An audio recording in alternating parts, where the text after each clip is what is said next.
Hi, welcome to our channel. ఒక breaking news చూస్తున్నాం.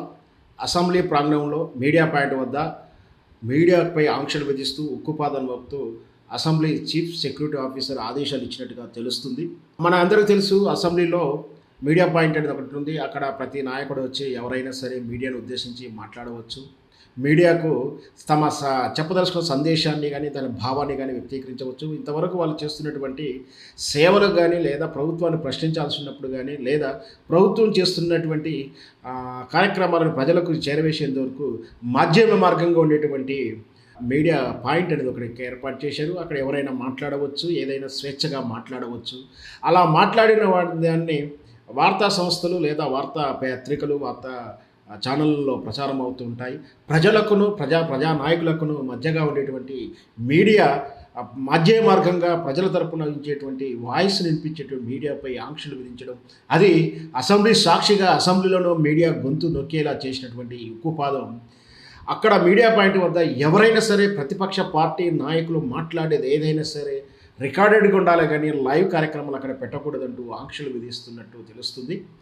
Live అయితే ఏమైనా అభ్యంతరాలు ఉంటాయా, వీడియో రికార్డింగ్ అయితే అభ్యంతరాలు ఉండవా, ఇది ఎక్కడి సోద్యం అంటూ కూడా జర్నలిస్టులు, మీడియా ప్రతినిధులు ఆశ్చర్యాన్ని వ్యక్తం చేస్తున్నారు. మొత్తం మీద ప్రతిపక్ష పార్టీలు కాకుండా అధికార పక్షం ఏదైనా మాట్లాడవచ్చు. అధికార పార్టీ మాట్లాడుతున్నప్పుడు లైవ్లు ఇచ్చుకోవచ్చా? ఇదేంటి విడ్డూరము? ఇది గతంలో ఆంధ్రుల పాలనలో, సీమాంధ్ర పాలనలో కూడా లేదు ఈ విధమైన విధానం. ఇంకా చెప్పాలంటే స్వతంత్ర పోరాట సమయంలో కూడా బ్రిటిష్ వాళ్ళు కూడా ఎన్ని మీడియా ఆంక్షలు పెట్టకున్నాలే. ఈరోజు ఈ ప్రభుత్వం వచ్చిన తర్వాత విచిత్రమైనటువంటి రూల్స్ ముందుకు తీసుకొస్తుంది. మేము నామరూపాలు కూడా చేస్తా, గొంతు నొక్కేస్తా అంటూ ప్రతిపక్ష పార్టీలను, ప్రతిపక్ష నాయకుల్ని బెదిరిస్తున్న తీరు చూస్తున్నాం. ఇప్పుడు నిన్నటిదాకా ప్రజాప్రతినిధులను, ప్రజాస్వామ్యాలను ఉక్కుపాదం మోపినటువంటి ఈ ప్రభుత్వం నేడు మీడియాను కూడా ఈ విధంగా ఆంక్షల రూపంలో కట్టడి చేయాలని ప్రయత్నం చేయడం నిజంగా కూడా సిగ్గుచేటు. మీడియాని ప్రజల తరపున మాట్లాడి మీడియాను గొంతు నొక్కితే రేపు పొద్దున పరిస్థితులు ఎలా ఉంటాయి? ఆల్రెడీ మీడియా సంస్థలు కొందరికి వార్నింగ్లు వెళ్తున్నాయి కూడా తెలుస్తున్నాయి. మీరు ప్రభుత్వానికి వ్యతిరేకంగా రాస్తున్నారు అంటున్నారు. వాళ్ళు రాస్తుంది ప్రభుత్వానికి కాదు, పార్టీ విధానాలకి, పార్టీ పనితీరుకు అని మాత్రం కూడా వీళ్ళు చెప్తున్నా కూడా వాళ్ళు మాత్రం వినకుండా మీరు సక్రమంగా ఉండాలంటే భవిష్యత్తులో ఇలాంటి రాయకూడదంటూ కూడా నర్మగర్భంగా బెదిరింపులు చేస్తున్నారు కూడా కొన్ని మీడియా సంస్థలు, మీడియా వ్యక్తులు కూడా బహిరంగంగా చెప్తున్నటువంటి భయం చూస్తున్నాం. ఇదంతా ఒకవైపు అంటే ఏకంగా అసెంబ్లీ సాక్షిగా ప్రజా దేవాలయం అంటాం, ప్రజాప్రతినిధులు అందులో కూర్చొని ప్రజల గొంతుకుని అక్కడ మాట్లాడుతుంటారు, ప్రజల తరపున ప్రశ్నిస్తుంటారు. ప్రజలకు కావాల్సినటువంటి సమస్యలు ఏమున్నాయి, ప్రజలకు ఉన్నటువంటి అవసరాలు ఏంటి అంటూ కూడా అక్కడ ప్రజాప్రతినిధుల సభలో చర్చలు జరిగిన తర్వాత వాటికి తగినటువంటి నిధుల కేటాయింపులు కానీ, అవినీతులు జరిగినప్పుడు ప్రశ్నించడం కానీ జరుగుతూ ఉంటుంది. అదంతా కూడా అసెంబ్లీ హాల్లో లోపడుకున్నటువంటి పనితీరు విధానం. కానీ బయటికి వచ్చిన తర్వాత అసెంబ్లీ ప్రాంగణంలోనే ఆయా ప్రతినిధులు తమ భావ వ్యక్తీకరణ చేయడానికి, తన భావాలని, సందేశాలను వ్యక్తీకరణ చేయడానికి ఆ మీడియా పాయింట్ అనేది ఉంటుంది.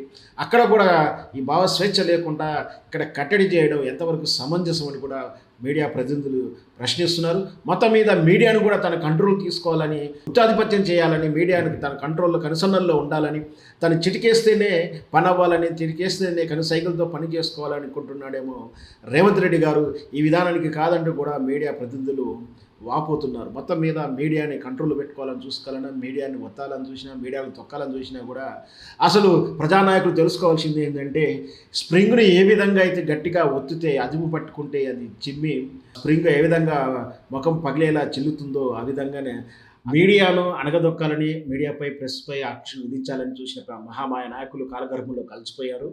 ఆనాడు ఎమర్జెన్సీ పీరియడ్లో ఏ విధంగా అయితే మీడియా మీద ఆంక్షలు విధిస్తే ఆ తర్వాత ప్రజలు ఏ విధంగా తిరగబడి తీర్పు ఇచ్చారో, ఈరోజు మళ్ళీ అదే కాంగ్రెస్ పార్టీ మళ్ళీ అదే మీడియా మీద ఆంక్షలు పెట్టడం నిజంగా కూడా సిగ్గుచేటు.